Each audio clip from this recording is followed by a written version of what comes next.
Walaupun Halloween sudah lewat, kita hari ini akan mulai dengan cerita horor di crypto space. Ada sebuah cold wallet yang hanya bisa diakses oleh seseorang yang sudah meninggal di tahun 2018. Tiba-tiba diakses dan sejumlah dananya dipindahkan beberapa hari yang lalu. Penasaran? Ayo cepat merapat dan kita mulai This Week in Crypto.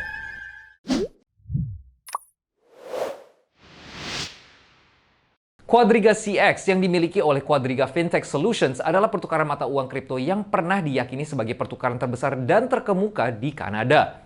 Pendiri perusahaan Gerald William Cotton dikabarkan meninggal pada tahun 2018 di India, yang menyebabkan lebih dari 190 juta dolar dalam cryptocurrency dan 100.000 pelanggan bertanya-tanya mengapa mereka tidak bisa menarik atau mengakses dana mereka di bursa. Diketahui kalau hanya Cotton satu-satunya yang memiliki kata sandi dan private key cold wallet offline yang menyimpan dana ini. Bahkan istrinya pun tidak memiliki password tersebut. Dan meskipun orang bisa melihat alamat dompet ini, dompet tersebut sudah tidak aktif sejak saat itu. Sampai baru-baru ini, dompet yang tidak dapat diakses itu telah terlihat memindahkan Bitcoin senilai sekitar 1,7 juta dolar setelah bertahun-tahun tidak aktif. Dan pada tanggal 17 Desember, pengguna Twitter dan peneliti kripto yang dikenal sebagai ZachXBT telah mengabarkan komunitas kripto dengan bukti yang menyoroti semua 5 dompet yang mentransfer total 104 Bitcoin ke berbagai dompet. Jumlahnya secara kebetulan sangat mirip dengan kejadian di awal 2019, di mana Quadriga CX ditemukan secara tidak sengaja mentransfer sekitar 103 Bitcoin ke cold wallet yang hanya dapat diakses oleh pengguna yang sudah meninggal.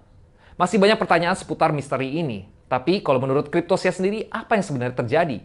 Apa menurut kalian Gerald, founder Quadriga CX ini sebenarnya masih hidup? Dan berita menarik berikutnya adalah seputar Visa, salah satu perusahaan jasa keuangan terbesar di dunia.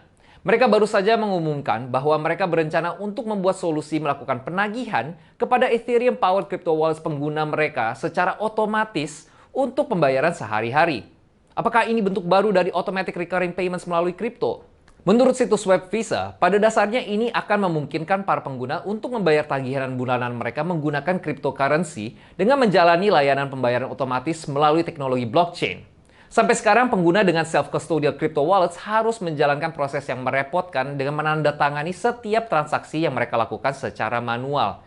Namun, dengan perubahan ini, providers bisa menarik dana secara otomatis tanpa harus merepotkan pengguna untuk menandatangani setiap transaksi. Karena pengguna mengendalikan private keys mereka sendiri, Visa bermaksud untuk membuat jenis wallet baru mereka sendiri yang disebut Delegable Accounts atau Account Abstraction alias AA. Sebuah konsep yang dibawa oleh Vitalik pada tahun 2015, yang pada dasarnya akan memungkinkan pelanggan yang menggunakan wallet untuk pembayaran otomatis melalui blockchain dan melewati persyaratan private keys mereka untuk setiap transaksi. Sesuatu yang perlu diingat adalah bahwa konsep account abstraction alias AA yang coba dieksekusi oleh Visa ini bisa meningkatkan pengalaman pengguna dan fleksibilitas teknologi blockchain ke dunia nyata dengan embedding smart contracts ke dalam akun pengguna mereka. Ini hanyalah awal dari cara baru untuk menggabungkan pembayaran kripto dalam kehidupan sehari-hari para kriptosias. Nantikan pembayaran otomatis segera dari Visa. Dan hottest news kita yang ketiga adalah tentang Binance yang dilaporkan sedang berupaya mengakuisisi bankrupt Voyager Assets yang jumlahnya ada di sekitar 1 miliar dolar. Voyager adalah broker cryptocurrency yang memfasilitasi perdagangan di berbagai macam bursa kripto. Voyager baru-baru ini mengumumkan di Twitter kalau Binance telah terpilih sebagai best bidder alias penawar terbaik untuk aset mereka dan bailout. Mereka secara resmi mengumumkan persetujuan mereka untuk aset akuisisi tersebut pada 19 Desember dan saat ini mereka dikabarkan akan menyelesaikan kesepakatan pada 18 April 2023. Binance awalnya memang berencana untuk membayar 20 juta dolar untuk hak mengakuisisi 3,5 juta akun pelanggan Voyager.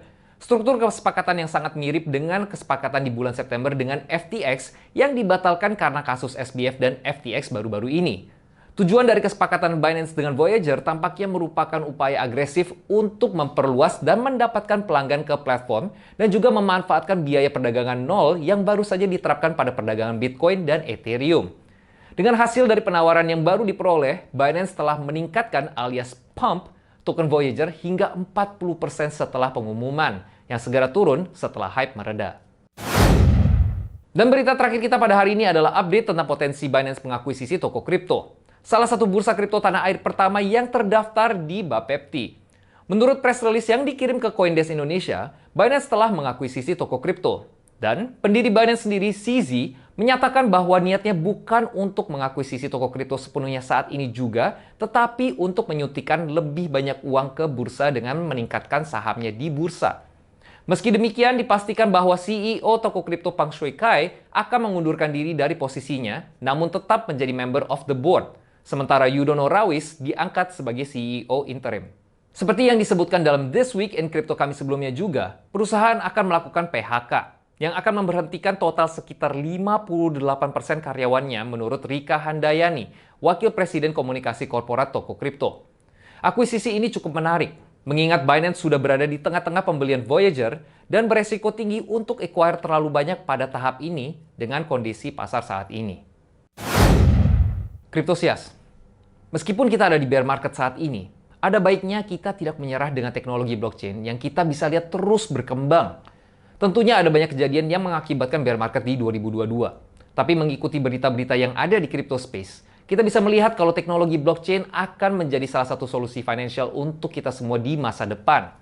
Jadi supaya Kriptosias semua nggak ketinggalan berita terbaru di crypto space dan tidak ketinggalan project-project apa saja yang harus kita pantau, pastikan untuk subscribe di channel kami, Crypto Discover, dan jangan lupa untuk klik loncengnya. Kriptosias juga bisa support kita dengan clicking like, ramaikan kolom komen, dan share konten kami ke Kriptosias lainnya. Saya Leo mengucapkan terima kasih dan sampai jumpa di video berikutnya.